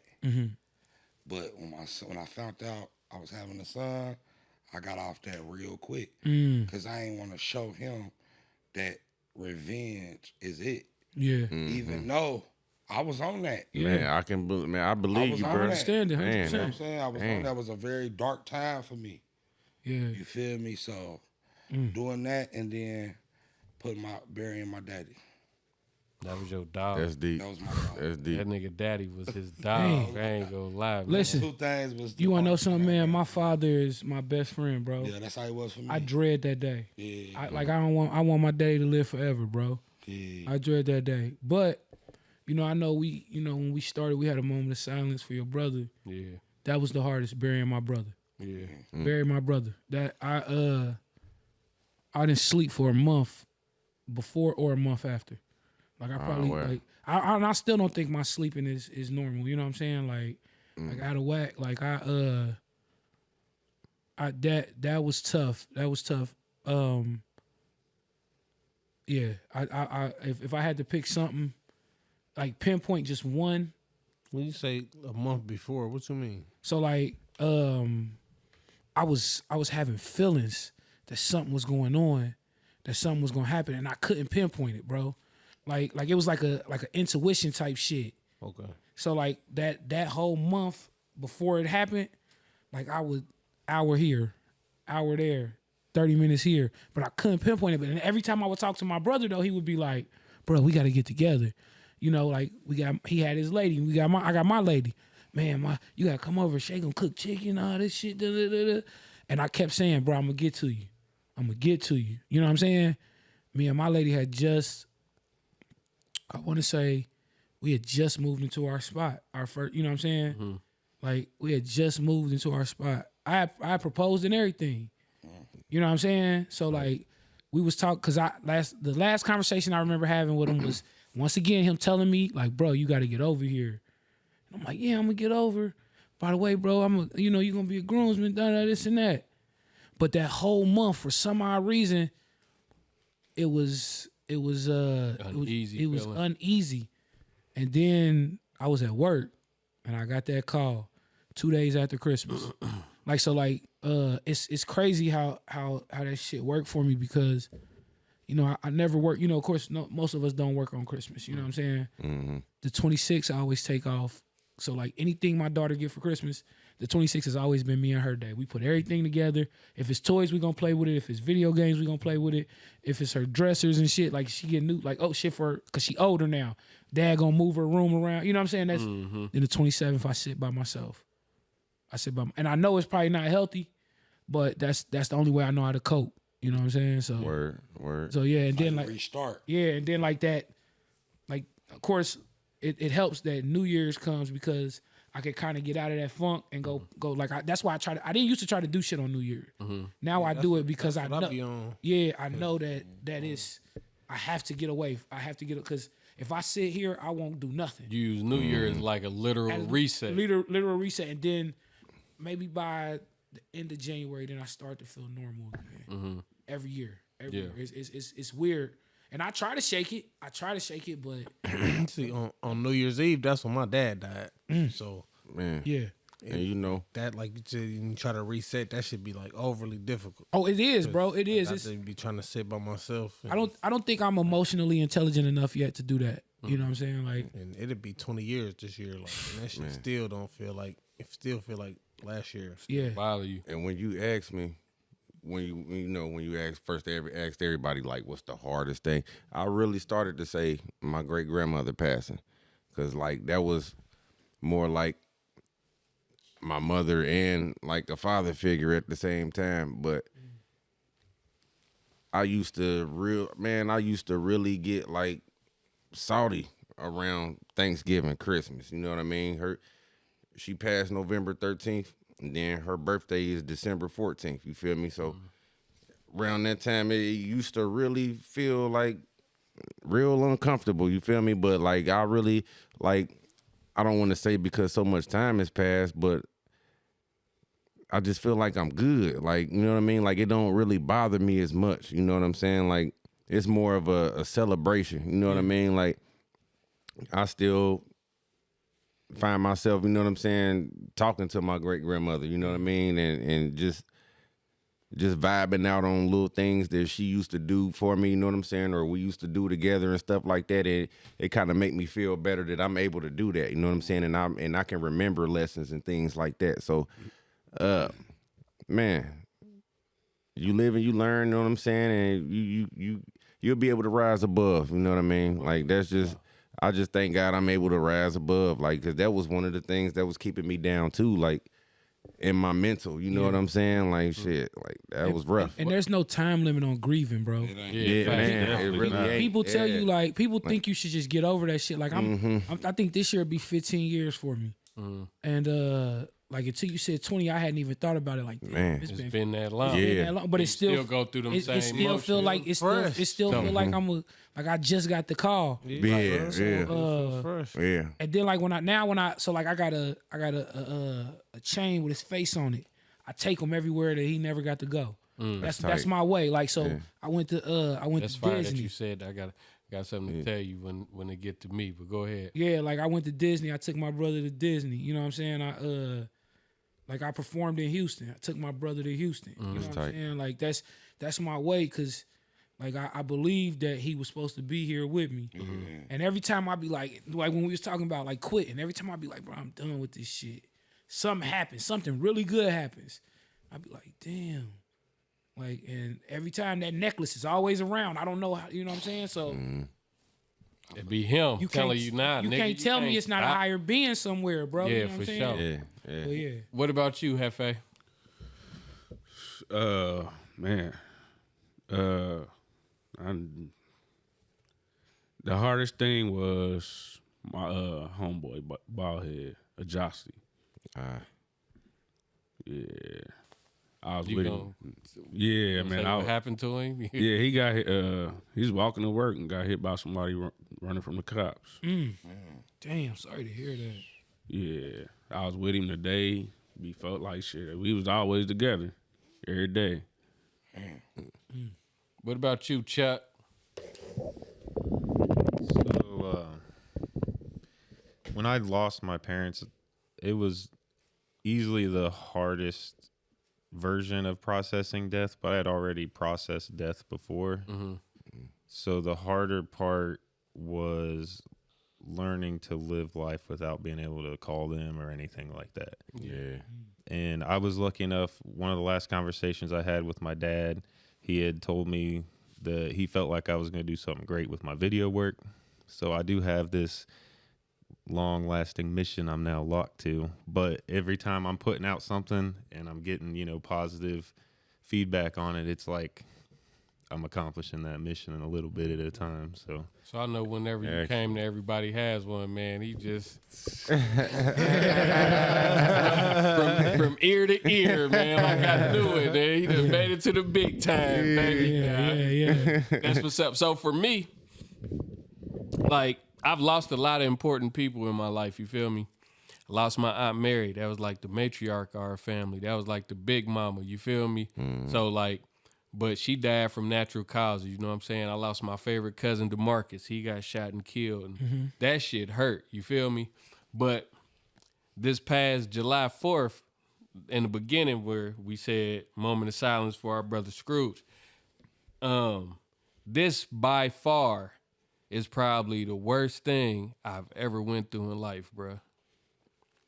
Like, this was my twin. You hear me? Like every day he'd tell you, bruh. Like every day that was who I hustled with. That's who I did music with. That's who I just went and just fucked time up with, just everything. This was bro went to jail multiple times, and every time, you know, I rode by bruh's side, like held his phones, worked his phones, kept his money, whatever he needed. Like, and I'm talking about even when he used to get on my nerves. You know how it is with a brother. Yeah, sometimes your brother get on your fucking nerves. Shit bruh, show. but Yeah, it's my brother. You see what I'm saying? I done called Diego a million times. Like, boy, Scrooge is getting on my motherfucking nerves, bruh. Yeah. But that's what brothers do. You feel me? So like, whenever he passed, so all right, so little story before I get to that. So every night I put my phone on do not disturb because I'm a light sleeper. And if you interrupt my sleep, it's broken. Yeah. You feel me? And most jobs that I've worked, I get up early as shit. My job right now, I wake up at 3 o'clock every morning. You see what I'm saying? right. And bro used to call me all the time. And when he would call me, it was always, bro, I need you. You see what I'm saying? Yeah. But the shit that he deemed to be important, I used to deem to be bullshit. Yeah. Right. You see what I'm saying? Yeah. So whenever I used to put my phone on do not disturb, he would always tell me like, bro, you quit putting your phone on do not disturb, bro. Like, I should be able to get through, bro. I should be able to call you when I need you, bro. One day I'm gonna call you, and I ain't gonna be. It's gonna be something important, bro. And you gonna feel like shit because you wasn't able to pick up the phone. Right. You feel me? So boom, July 4th come. I'm over at my girl's people house. I talked to him. You know what I'm saying? We chopping it up and all that shit. Yeah, bro, I'm gonna come over there, blah, blah, blah. Whoopty whoop. You feel me? With us. So yeah, he was moving. Bro was moving around. Like he was getting active. And then he was gonna come over there and eventually he was gonna go shoot the fireworks off with his kids. This was what his plans were, you feel me? But he ain't never come over and I ain't think nothing of it, you feel me? So I go to sleep. I wake up the next morning. I have 53 missed calls on my phone. So, and it's from different people, because, bruh, this is what I will say. Bruh, he spreaded his love far. Yes. You take that however you see fit. You see what I'm saying? Yeah. He had a lot of love for a lot of people. and he was something important to a lot of different households. You feel me? Right. So, who was the first person? Was any of them missed calls from him? Nah. Nah. But they were all about him. Yeah, okay. You feel me? So, Like people he knew, y'all knew in common. Yeah. Stuff like that. yeah, for sure. Yeah. So the first person I talked to, they like, you talk to Scrooge, bruh? And I'm like, nah, you feel me? Like, why I was going, but I'm laying in the bed, I'm just now waking up, going through and he like, bruh, they saying that he got shot, bruh, and he got killed, like, and I'm just sitting there like, bruh, get the fuck off quit playing on my motherfucking phone, bruh. Yeah. Bang on him. Yeah. So now I'm going through my contacts, you feel me? Yeah.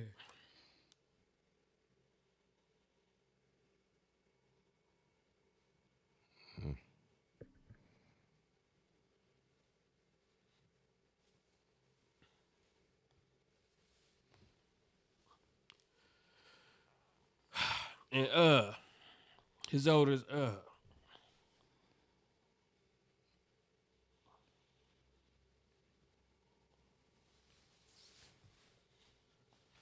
Take your time, bro. Take your time, bro. Yeah.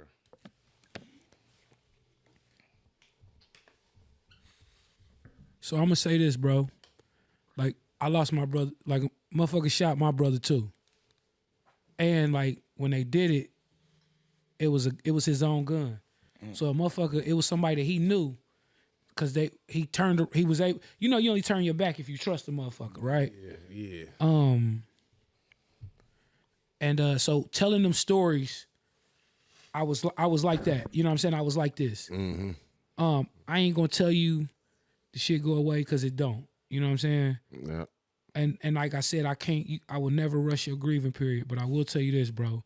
Losing somebody as close as that to you, it will get easier. I don't know when, you know what I'm saying? I can't tell you when, Brody. But it does get easier, bro. You know, especially somebody who's, you know, that I lost my older brother. You know what I'm saying? That was my big brother. So that was the one that was supposed to protect me. You know what I'm saying? And in that moment, I felt like, damn, how come I didn't protect you? Like, we both jumped in this shit together. And, you know, I start having those conversations with myself, like, well, maybe if I'd have told him no. But knowing my brother, he would have did it anyway. You know what I'm saying? So, like, bro, I say that to say, you know, just remember every good time, every bad time that turned into a good time to make you laugh. You know what I'm saying? All the dumb shit that at one point probably frustrated the shit out of you. Like you said, he got on your. But I wish that nigga could call me and Right, get on and my. I your would give motherfucking- anything, bro. Yeah, get Listen, on my nerves. I have an Orlando. My brother's team is the Orlando Magics. I have an Orlando Magics hat. This motherfucker hat is dirty as shit. I refuse to get rid of this hat because that, like, it's my brother. You know what I'm saying? Like, I'm a Denver Bronco fan. I find myself rooting for the Jacksonville Jaguars. My brother's the only nigga I know from Ohio that roots for a team out of Jacksonville, bro. You know what I'm saying? Like, you know, nigga I know that roots for the Jacksonville Jaguars. Now the grieving process definitely is definitely a slow process. And it's everybody's grieving process is different too. Yeah. So listen though, so No doubt. I got the call. I talked to his older sister, and she told me what happened. Yeah. And I'm talking about, bruh, this is the worst shit that ever happened to me, bruh. Right. I'm talking about, my nigga, I cried every day. Literally every day, bruh, for at least a month and a half, bruh. Yeah. I started drinking heavy, like, but You found yourself falling into that. I'm talking about I couldn't even do this.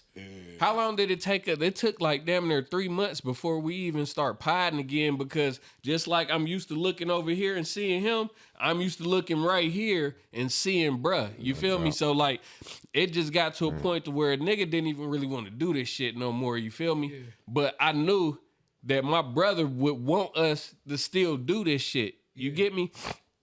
But I got his ashes hanging in my car. Yeah. You feel me? Hanging over my mirror.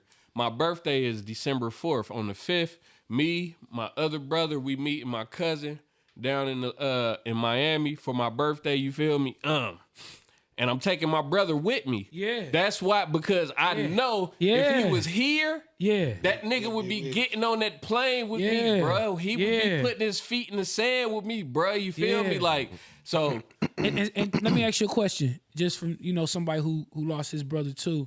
Do you still talk to him? Like, all just the time, bro. So listen, I still talk I took my daughter down to, so my daughter's a senior in high school, right? I took her down to Atlanta. It was Clark Atlanta's homecoming. I wanted her to be able to experience college life. We went to, that Sunday, we went to a Falcons and Dolphins game. Yeah. I sat there with the chain on, looked down at the chain and said, bruh, we had a Falcons game. We in a Mercedes-Benz stadium. And I smiled, you know what I'm saying? Because I felt like he was like, yeah, nigga, yeah. I mean, it ain't my Jacksonville Jaguars, but yeah. Nigga, we here. But we here. Yeah, so, for sure. and like I said, this is my older brother, so, you know, me and him got different moms, but his mom, her way, like, she braided his hair for the funeral. You know what I'm saying? And they asked her, like, how she get through it, and she said, just talking to him like it was regular. So, like, you know, like, if for anybody out there who lost a loved one and, you know, like, you trying to find solace or some type of peace, still talk to them. Yeah, they may not answer back, But it's you know, that's a comfort thing, bro. You know what I'm saying? You comfortable with that. You know what I'm saying? And like even if you do hear him say something back, you ain't going crazy. Yeah. You know what I'm saying? Like spirits, I believe there's a spiritual world. Spirits are real, man. There's like there are times where I should have been dead, and I believe my brother pulled me away from that. Like like I know there was like I can give you one example for sure. And like I had some homeboys that wanted to go ride, like, bro, come ride with us. They was on a mission. And I was getting ready to get in the car, and I heard my brother's voice like, nigga, you better not get in that motherfucking car. Let me out, dog. Let me out, pretty much. I got out the, like, had the door open. I'm like, nah, bro, I'm going to sit this one out. Like, thank God none of them niggas died, but that car got shot up. You know what I'm saying? Like, so, I believe, I don't, like, I know, I know we all got a conscience, but shit, we over talk our conscience. You know what I'm saying? Sure. So that voice was loud. That voice was like, you better motherfucking not. Like, so, so like I advise people to, like it took me, I know for sure, like my brother died in 2010, 2017, after my car accident. I got into a real bad car accident. After my car accident, I went to my brother's grave for the first time. So 7 years. I went to my pops. Now, mind you, this is why I say my pops might be the strongest man I've ever met, because my pops found him. Found his son laying on, you know what I'm saying? Like, I ain't gonna go into details, but found his son.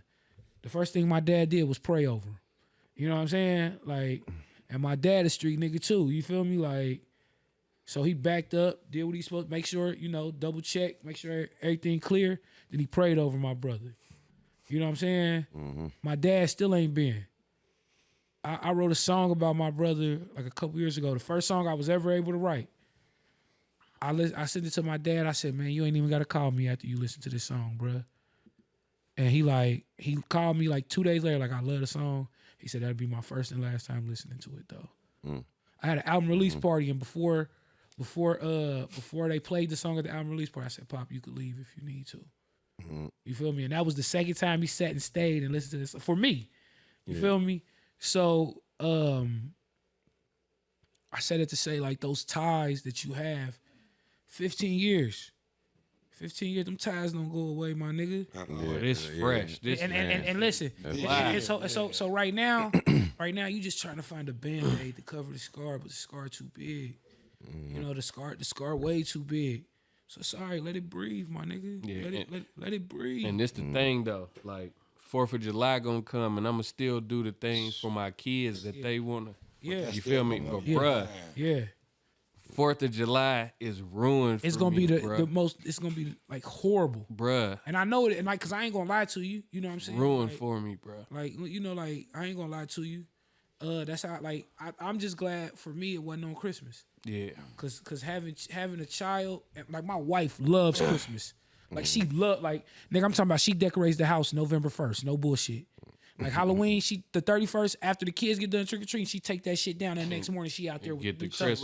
Baby, go get the tote. Go get that tree bag. She ready. Like, and I don't like, cause it makes her happy, so it don't bother me. Yeah. I could only imagine how bad I would have. We probably would have been divorced, bro. Yeah, fact. You know what I'm saying? Because like, she come from not having it to now, we at least got enough to where she can enjoy what she enjoy. Yeah. And so, like, I'm thankful for that. But like, and you shouldn't expect it to be a great day. Maybe one day it will. You know what I'm saying? But when it happens, it will happen. But until then, yeah. Definitely. When that happens, it will happen. Let it breathe, my nigga. Sure. Yeah. Well, you niggas done made me cry on pod. Congratulations. Right. That's cool.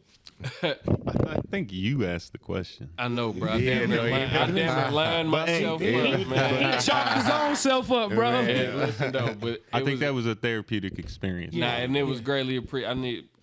I just miss my nigga, bro. I'm glad I was here to be able to. You probably ain't been able to actually talk about it, because that helps too. Yeah. Talking about it, letting it out. A real grieving moment. Really letting that shit out. And I ain't gonna just say some rap shit, because rap niggas be like, bro, we gotta get together. I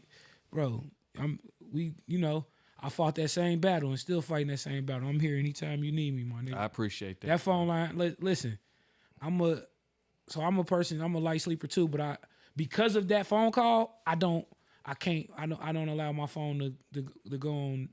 I used to cut my phone off at night. Yeah. That's what I do. Like I used to cut my phone off, but now I can't because now, like, the amount of phone calls I've received, because like I always tell my daughter, I've been to more funerals than I've been to graduations and weddings.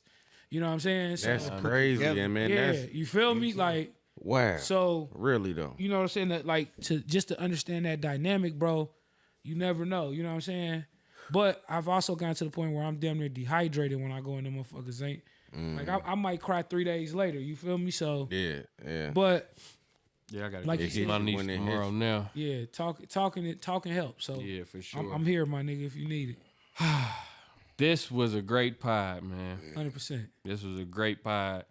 Indeed. I should have been came. I've been trying to get up here. Bro, anytime you want did, to, man. anytime you want to come, and like I tell everybody to come sit down with us. First, we sit down and we ask you questions, get down into who you are as a person, as an artist. Yeah. You know what I'm saying? What your likes, dislikes, where your train of thought, your writing, whatever you into, we figure out. But when you come back next time, you're an honorary pod squad member, and we gonna get knee deep into some topics, so motherfuckers get your opinion and your views on shit, because you know life is crazy. You Then feel a me? motherfucker. So great pod. I appreciate you coming. Come back anytime you want to. Let us know so we can roll out the red carpet for you. DeArco, brother, this is like I said, it's a bittersweet, bro. I'm gonna miss you on this motherfucker, but you know, I respect everything that you got going on, and I'm proud of you. You know what I mean? If you ever need to talk or whatever, it goes without saying. Congratulations. I'm a phone call away. Congratulations, my nigga. Anything you want to say, you feel me, before I get into the meat and potatoes? First of all, man, one of the reasons why I started doing this in the first place, bro, was to really unlock a certain potential within myself, and that was for me to strengthen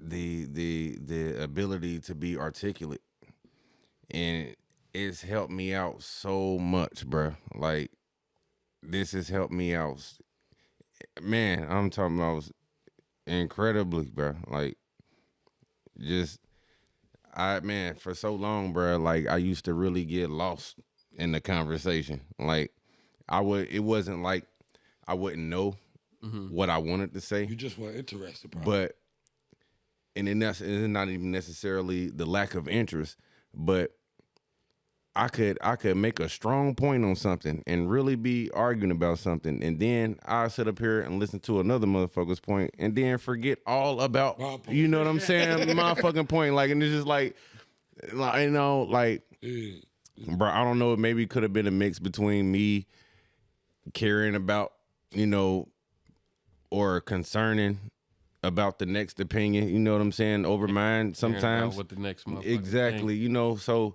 like, I don't want to be like, you know, fuck what you thinking, or you know what I mean, like, what I say matters and all of that kind of shit. So, in a sense, like I said, bro, is really like I'm able to put a lot of pieces together that I wasn't able to do before, bro. Like, and this, like I said, this was definitely training for the mental.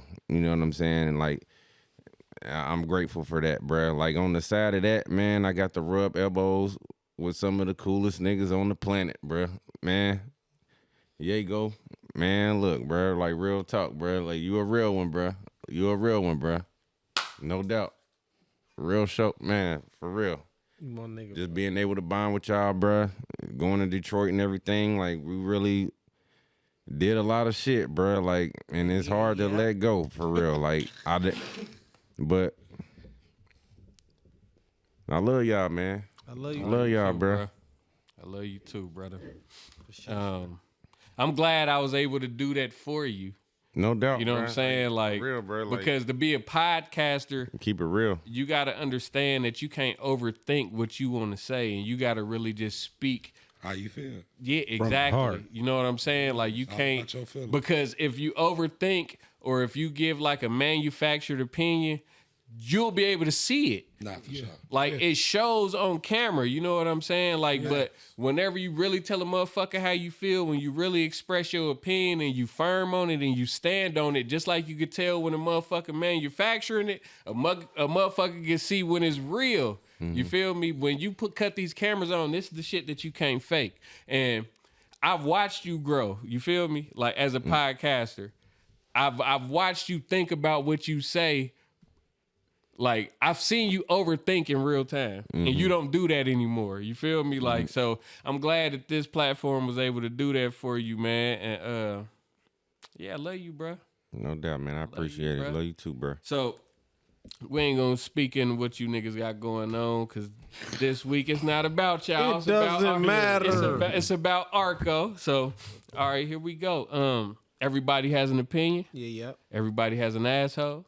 And everybody has a podcast. Just not this podcast. You were tuned in to Everybody Has One. And before we get up out of here, man, we're going to play another exclusive from our boy, Young Reese, dude, man. Let's do it. And this shit is called Heavy is the Head. All right, man. now. And you know, where you can find exclusives, the best interviews, the best people with the opinions on topics and all that shit. Best audio quality, best camera quality. Yeah. Come on, man. The unfuckwittable Everybody Has One, man. And here we go, man. Young Reese dude, Heavy is the Head. Yeah.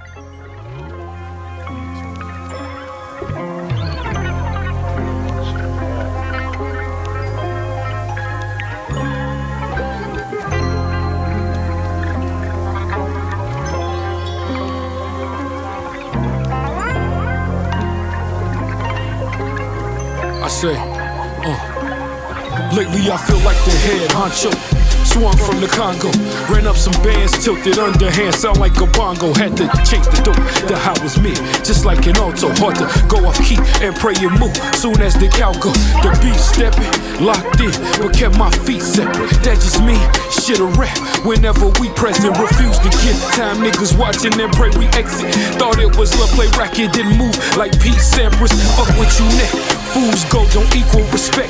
Rich fools dug out, thought we could wait on who's next. Spearing through, dropping bombs over, just cleaning our mess. When death collect, can't pay it off. Make sure that you invest, let's connect. Created bonds with megalodons, contract killers. Before the ink dry, got extra arms, could say we iller. This era was written, my renaissance shall be monumental for the rocks that I was stepping on. Happy is the head that wears the crown. That wears the crown. Float when I move, don't touch the ground. Touch the ground. We tried to give it more than what's allowed. But hate just in your blood and fit your style. Heavy is the head that wears the crown. Float when I move, don't touch the ground. We tried to give it more than what's allowed. But hate just in your blood and fit your style. My intercom got me turning down my speaker, reflecting with the reaper. This broken glass paid for every blemish and feature. Get charged up when a boat die. iPhone for visas, every swipe got me tripping like a flight to Ibiza. 100 meters, we was down below. Copped ice every ounce of snow. Stepped on wet, pray you stay solid when them accounts are froze. He figure ain't be cool to skate, long as he keep his low. Brains blown out, was told he should've kept it close. I understand by any means, crack corn and split beans. We was trying to break the fast, up the score on Jimmy Dean. Say the gun, rinsed in blood in the Bible to keep you clean. Demons tugging at my threads, I know life ain't what it seems. If I die today, just make sure that the trumpets play in the casket. Super saucy, feel like the holidays. Take me through the avenues, all black the Obama way. Ribbon in the sky, Stevie Wonder sings. It's young. Hard. You hear that? Boy, that boy you colder a giant, than- boy. The voice I created changing. bonds with megalodons. You hear me, man? My nigga was spitting that boy shit. Man, who the fuck you think you is, bro? That boy's super on the track. You have to give me a couple weeks to practice before I get in the That booth boy with is you, super. nigga. You got I me understand fucked by up. any means crack corn and split beans. We was trying to break the fast, up the score on Jimmy Dean. Come on, Hey, bro, that nigga was going crazy. Going hard. Yeah, I ain't gonna lie. He did that, didn't he? Yeah. He always do it. All right, squad. Somebody, anybody, Everybody, tell him when we gonna see him. In a minute, boy. In a minute, boy.